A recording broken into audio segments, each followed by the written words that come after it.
Hey, what's going on YouTube? This is Navy's Next, back on the scene. As you can see, apparently I have made it out of boot camp as of July 12th, 2013. So I've been at A school for about a week now, and I can say boot camp was fairly easy. I mean, I guess you can kind of take my word for it because, I'm 28. I'm not young and full of energy like most people are that join at like 18 and stuff. So, I don't know. I guess I could try to give y'all a little run through of what it was like for me. I don't know why. Let me see. Is this light making me... See, then it's too dark. Let's see. First off, I got to boot camp on May 15th. And I will say probably the hardest part of boot camp is staying awake. So you're trying to stay awake and having patience for a lot of stuff. So when I first got there, you're on something called P-hold, which is only supposed to last a week. It's just what P days are for processing. But the people that got there on the 14th and the 15th, we actually had to wait an additional week because the remainder of our division did not come in until I think like May 20th. So once the rest of our division came, we actually went into P-hold. So it's like we were on hold for 2 weeks, which in turn made us a push division. So opposed to learning everything in 8 weeks, we had to learn everything in 6. Which wasn't too bad. I mean, it could have been worse. So we were in the integrated division, which I'm sure y'all probably heard all over the place. That's when it's 2 divisions and it's mixed 44 females, 44 males in each division. But at the end of the night, of course, the females sleep with the females and the males sleep with the males, which is called our brother div. So, during P-hold, it's just pretty much hurry up and wait. You gotta get your haircuts, all that stuff. You learn how to do the basics, like make your rack, like stenciling stuff, having to put your name on everything, and I mean everything. Everything has to have your name on it, down to like your toothpaste. But being in the integrated division was kind of cool. At first you really couldn't talk to each other as much, like males and females and stuff like that, but I don't know. For my division, we looked up and probably got the coolest RTCs on base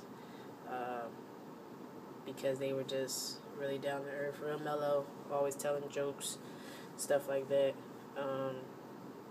So though we probably should have been in a lot of trouble because we didn't know how to shut up and shit like that, we really didn't get into that much trouble.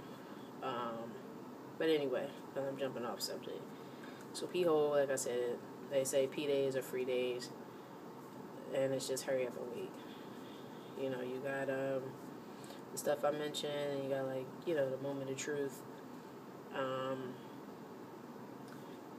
That first night you get there, they give you like all your stuff, like your PT gear and your sweats and skivvies and all that good stuff, and your shoes, ugliest New Balances I've ever seen.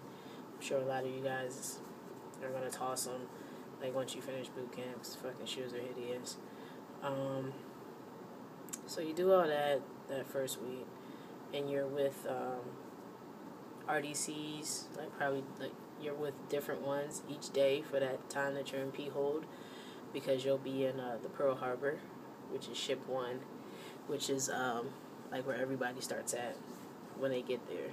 And once you come off of P-hold, your actual RTCs come to pick you up from the Pearl Harbor, and you gotta pack up all your shit that you got all your uniforms and everything. And you gotta lug all that shit to wherever your ship is. So I was originally in Ship 3, the USS Hopper. So being as though the Pearl Harbor is all the way on the other side, on the other base, it's a pretty long fucking walk. Okay? Yeah, so that kind of sucked. But it could have been worse. So, the USS Hopper, dope ship, Ship 03, we'll rep it forever. That was cool. Once we got into things, we didn't really PT as much as I thought we would. We did a lot of classes, 4-hour-long classes, and those you do with different instructors. A lot of them are cool. They're going to tell jokes, things like that, try to keep you awake. We probably PT maybe 3 to 4 times a week, but most of it was in-house PT. I'm not sure if it was because we were a push division and just didn't have the time or what, but most of it was in-house PT. Then we did some PT at Freedom Hall, which is where, you do your PFA and stuff like that, your push-ups, sit-ups, and your 1.5-mile run. So you're going to do 3 PFAs while you're there. The first one is pretty much, you take a test in the beginning called the depth test, which is all the stuff that you should have learned while you were at depth. So with that, along with that first PFA, if you pass them both, then you get to move up a rank. A person like me, of course I passed the test, and when it came to the PFA, I didn't work out and all that before I got here, so I failed my run horribly when I first got here. When I first got to boot camp. So, yeah. So you got 3 PFAs, like I said. But if you fail the first one, don't be too hard on yourself. If you fail the second one, which is a few weeks after that first one, then you should probably get just a little nervous, because although the last one is the only one that counts, you still want to feel more confident by passing that second one and going into that third one, which is only 2 weeks after the second one. So yeah, my recommendation, if you ain't been running and all that, like a person like me, don't count on boot camp to get you in that kind of shape, or get your legs where they need to be so that you can run that 1.5 miles, because you may not have that much time to PT. I think actually, we spent more time in classes than doing anything physical at all. So, other recommendation, of course, if you can't swim, learn how to swim. I lost 15 girls maybe 4 days before graduation because they were still stuck on not being able to pass either the swim or what's called the prone float, which, growing up when I was young, we called it the dead man float. When you just put your head down and just kind of let your body float. You have to do that for 5 minutes. Of course, yes, you get to breathe as often as you need to, but never look like you're panicking. So if you don't know how to swim and you don't know how to float, I advise you learn before you come.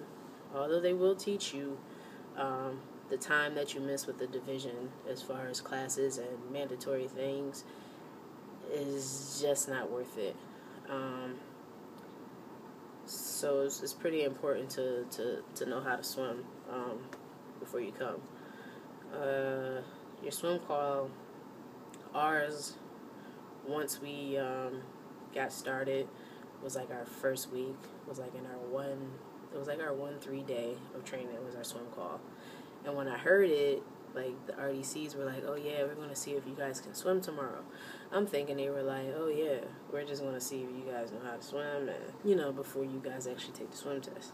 No. It was the actual swim call. But it wasn't bad. It was, 150-meter swim, and you have to jump off of a 10-foot platform, which looks a lot higher than it is.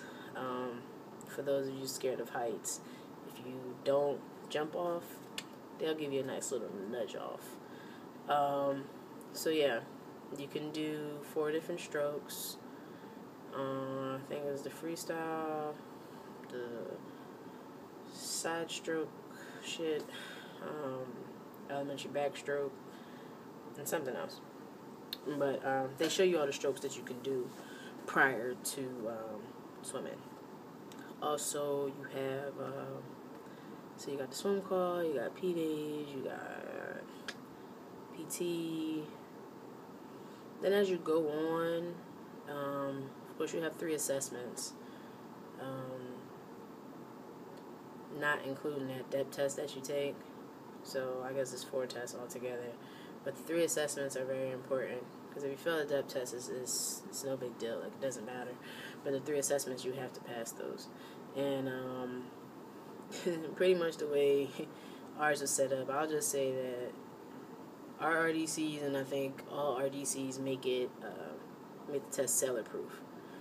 So basically, if you fail, you just didn't give a fuck. Okay?